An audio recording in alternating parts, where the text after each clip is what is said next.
Assalamualaikum warahmatullahi wabarakatuh. Teman-teman, jumpa lagi bersama saya di sini Wayan, dan alhamdulillah kabar baik di sini. Dan pada kesempatan hari ini saya ingin sharing mengenai kehidupan di Jepang. Yang pertama, kehidupan tentang biaya hidup tentunya ya. Tentunya teman-teman sudah membaca thumbnail. Di sini saya mau sharing mengenai biaya hidup di Jepang. Yang pertama, memang gaji di Jepang itu tinggi ya teman-teman. Tinggi, cuman biaya hidup juga tinggi dan pajak juga tinggi. Semuanya serba tinggi ya. Ya alhamdulillah ya. Ada plusnya, ada minusnya juga. Di video kali ini kebetulan di musim kali ini teman-teman, musim dingin. Musim dingin itu adalah kalau bahasa Jepangnya yaitu fuyu. Di sini saya mau sharing tentang biaya hidup ketika fuyu yang paling bengkak, yang paling mangkrak.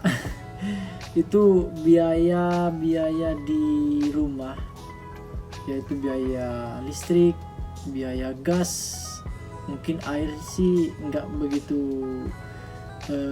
melonjak tinggi karena air juga saya rasa bayarnya juga setiap 2 bulan sekali ya teman-teman.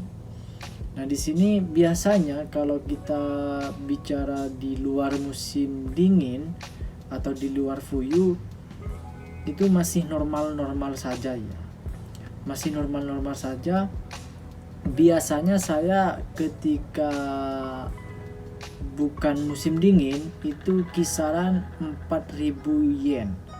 4.000 yen itu setara dengan 400 ribuan lah, 400 ribuan lebih. Itu normal sih menurut saya untuk area Saitama. Dan saya rasa seluruh di Jepang itu pastinya sama ya, tidak jauh berbeda, sama. Cuman kadang ada kebijakan dari perusahaan yang berbeda. Ada kebijakan dari perusahaan, ada kebijakan dari pemerintah daerah. Kebijakan ini kadang meringankan bagi kita yang hidup di Jepang. Misalkan di area Saitama ada kebijakan ketika di musim dingin untuk harga gas itu ada diskon gitu, ada diskon 2.000 yen. Kalau misalkan ya 7.000 ya menjadi 5.000 gitu, 2.000 minus 2.000. Nah untuk di musim dingin teman-teman, di musim dingin itu saya pribadi ya nggak tahu sih kalau teman-teman yang lain masih bisa irit. Kalau saya pribadi untuk gas, yang pertama untuk gas itu saya nggak bisa untuk irit karena dingin banget. Saya paling nggak bisa di musim dingin itu ketika mau mandi, mau nyentuh air aja saya takut karena dingin sekali. Jadi untuk mandi air hangat itu kan membutuhkan gas, apalagi ofuro gitu ya, tentunya membutuhkan air yang banyak dan membutuhkan gas yang banyak juga ya. Dan kalau misalkan untuk kompor ini tergantung di apartemen masing-masing ya. Kadang ada di apartemen itu tidak menggunakan kompor gas, jadi menggunakan kompor listrik gitu. Dan itu menurut saya kalau masak itu tidak efektif gitu, jika kakaru gitu, membutuhkan waktu yang lama. Karena kalau pakai kompor yang listrik itu listriknya juga nanti mahal, lalu masaknya juga lama gitu teman-teman kalau menurut saya. Dan kebetulan di apartemen saya ini pakainya kompor yang listrik karena bagi saya untuk mengirit listrik juga itu kemarin saya membeli kompor mini gitu, kompor gas yang ada tabung gasnya itu menurut saya masih worth it gitu teman-teman, masih bisa dibeli di Supa yang murah gitu. Kemarin pengalaman untuk 3 tabung gas yang dijual di Supa itu bisa, kalau saya pribadi masaknya lumayan sering gitu, itu beli 2 kali bisa 1 bulan lebih teman-teman. 1 bulan lebih 10 hari lah, itu kan lumayan gitu ya. Kalau beli 1 pak itu isi 3, kisaran 400 yen, kisaran 50 ribuan lah gitu, 50 ribuan kurang gitu ya. Dan itu lumayan sih, lumayan untuk mengirit di listrik. Kembali lagi ke gas teman-teman. Ini gas menurut saya sih lumayan mahal ya. Untuk di musim dingin ini saya menghabiskan gas 7,7 meter persegi, jadi dikenakan biaya 7.408 yen, dan dikurangi dari kebijakan dari Saitama Ken, prefektur Saitama khususnya, dikurangi 2.530 yen, dan saya hanya membayar 5.373. Ini lumayan untuk gas. Di bulan kemarin itu musimnya puncak musim dingin, jadi saya banyak sekali mandi air hangat ya, karena juga menjaga tubuh juga supaya tetap hangat teman-teman. Dari luar dan dari dalam juga harus hangat ya teman-teman. Di bulan kemarin saya dikenakan biaya gas itu sekitar 9.000 lebih, 9.000 yen lebih, itu kisaran 1 juta teman-teman. 1 juta hanya untuk gas doang. Dan untuk listrik teman-teman, karena di musim dingin itu sangat dingin, jadi harus hampir 24 jam ya saya menggunakan penghangat ruangan. Di Jepang itu AC-nya itu sudah bisa 3 in 1 gitu ya, bisa 3 fungsi. Fungsi yang pertama yaitu bisa jadi penghangat, yang kedua bisa jadi kipas angin, yang ketiga bisa jadi AC gitu ya.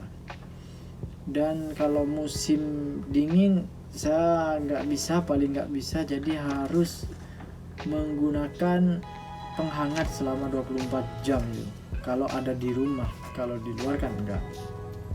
Dan ini saya dikenakan biaya sekitar 9.110 yen. Pemakaian 299 kWh. Entah nggak ngerti saya itu kWh itu apa. Intinya biaya listrik di Jepang itu mahal.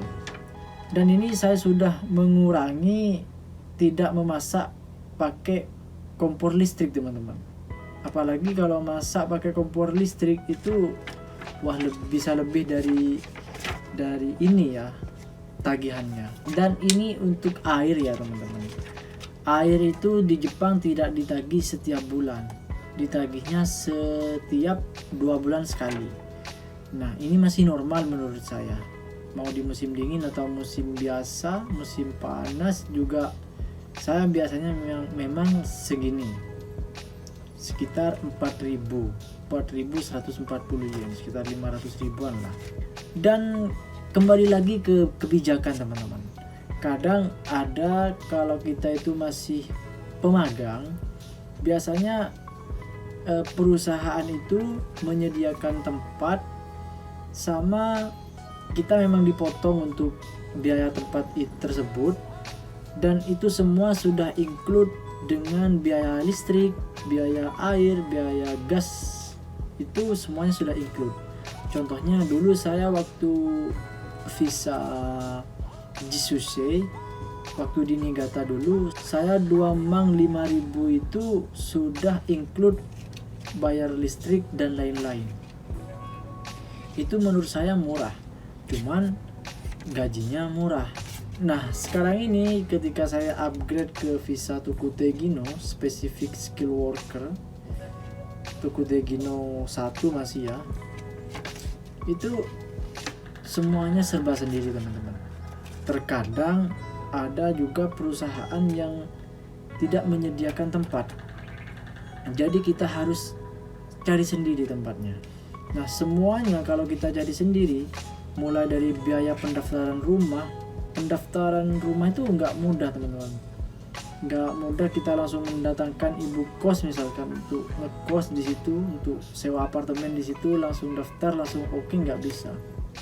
Ya seperti itulah risikonya. Cuman ya nggak apa-apa, karena kalau kita sudah punya pengalaman di visa Jisuce, visa training dulu, kita sudah banyak kenal dengan orang-orang Jepang, karakternya orang Jepang, tahu peraturan di Jepang udah paham, kita bolehlah upgrade ke visa yang lebih tinggi. Kita bisa mandiri, kita bisa cari pengalaman untuk mengerti hal-hal yang berhubungan dengan berhubungan dengan birokrasi di Jepang lah, berhubungan dengan orang Jepang lah, seperti itu intinya.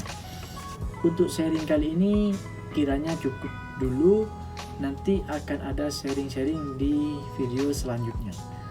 Jangan lupa teman-teman kasih komen ya di kolom komentar, siapa tahu komen teman-teman bisa membangun, ngasih solusi kepada saya, ke konten saya, ke video saya untuk perkembangan selanjutnya. Terima kasih. Wassalamualaikum warahmatullahi wabarakatuh. Bacaan.